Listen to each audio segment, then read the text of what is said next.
Hey friends in the baking community, how are you? This is Joseph the Baker, T-H-E-E, located in Los Angeles, California, the city of Whittier. I want to thank you for letting me post on your pages. I'm a home-based baker, cake decorator, fully licensed to operate from home, and in appreciation for letting me continuously post on your pages, I want to give you one of my fantastic banana bread recipes. It's flawless. Of course, you could tweak it, finesse it, make it your own. We're taking this right out of our recipe book, Surviving the 2020 Pandemic Through Baking, where Sweet Grace and I have 21 easy recipes that are going to go ahead and get you through the holidays. So, of course, we're going to go ahead and start with the banana bread. This recipe calls for 12 ripe bananas, 1.5 cups of vegetable oil, 1 tablespoon of vanilla, 6 eggs, and 3 cups of granulated sugar. So, of course, naturally, we're going to go ahead and start with the bananas. These are the basic standard size bananas. You want to kind of make sure that they are brown a little bit, so they're going to give it the taste of banana, and of course have the sweetness of it. The size of bananas have everything to do with your recipe, because if you have 12 extra large bananas, it's going to go ahead and make your mix a little more thinner than, of course, if you were to use 12 smaller bananas. So I like to use the standard size bananas.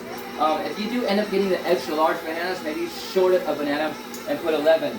Of course, bananas and breads and cookies are considered a quick mix. You can activate the gluten that's inside of the recipe, and of course make whatever you're making really, really dense. So this is going to be a quick mix. We started with the bananas.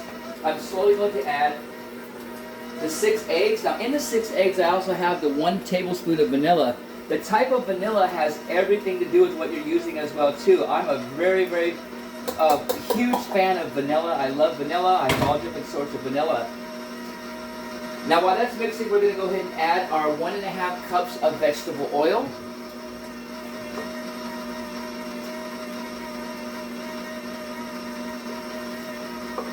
One and a half. I like counting when I'm out loud. How many times have we forgot if we put some type of ingredient in whatever we're baking? So this is mixing up. I'm going to show you how wet it looks.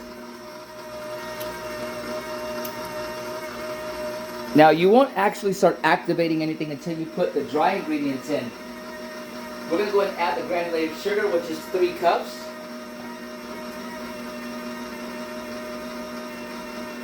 Three cups of granulated sugar. Start mixing it in there. It's thickening up a little bit. Now we're going to add the dry ingredients, which is the 1 tablespoon of baking soda, 1 tablespoon of baking powder, 1 tablespoon of salt, and 1 tablespoon of cinnamon. Now I love cinnamon, so I went ahead and added an extra little half of a tablespoon of cinnamon. So this is 1.5 tablespoons. Now once you put this ingredient in here, it's going to be a quick mix because you don't want to activate the gluten inside of here. So we're going to add it in, tap it in.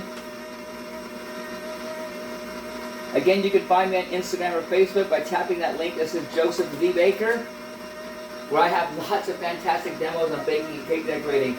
Now while that's mixing, we're going to go ahead and slowly add the 6 cups of all-purpose flour. Now I've already got it pre-measured up in my bowl, in my Tupperware container. If you're ever adding any kind of flour into anything you're baking, you do not want to drag your scoop inside of the flour, because what happens when you drag your scoop inside the flour, you're actually packing the flour inside. And you could be putting too much flour in whatever you're baking. So let's go ahead and add this in here. Make sure it all gets in there. And now remember, it is a quick mix.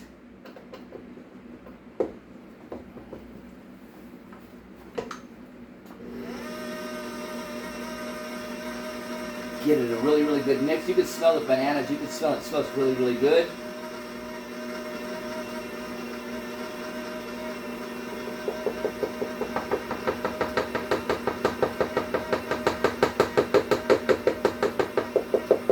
Again, I want to thank you guys for letting me post to your pages. Hopefully you guys have visited my social media platforms at Instagram or Facebook. Again, it's Joseph the Baker, T-H-E-E. You can see how it's thickening up, firming up really good. Crushing those bananas. Now you could add any kind of garnishes you want.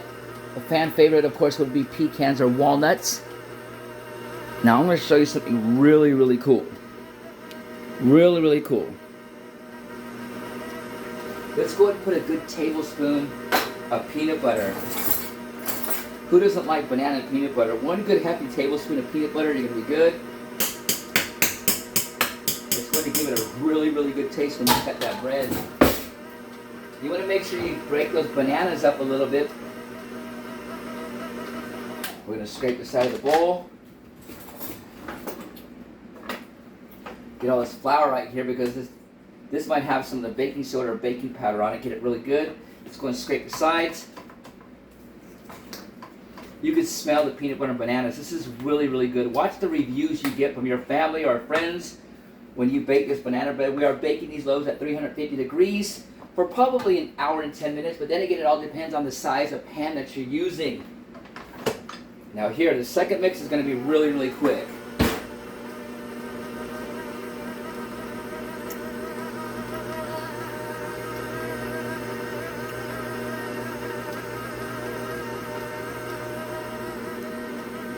Let's break those bananas up a little bit.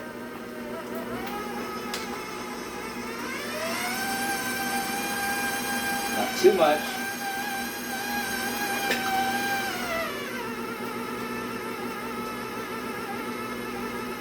I think that's going to be good. Now we're going to go ahead and use the standard size bread pans. Now the pan release that I like to use is the Crisco pan release. You can find this at any Smart & Final. This is the best. You do not want to use a cooking pan release for baking. It's a whole different thing. If you can't find this Crisco, I heard that the Joy is really, really good, but I don't like using those butter-based sprays. They have a tendency to burn the product whatever I'm baking. So if you can't use at Smart & Final, these are the best pan releases for baking. It's the Crisco pan release. We're going to generously spray these pans.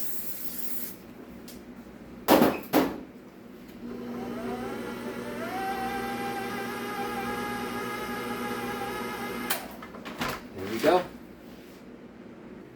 Now, if my memory serves me correct, I think we're putting 8 or 9 of these green scoops in each pan.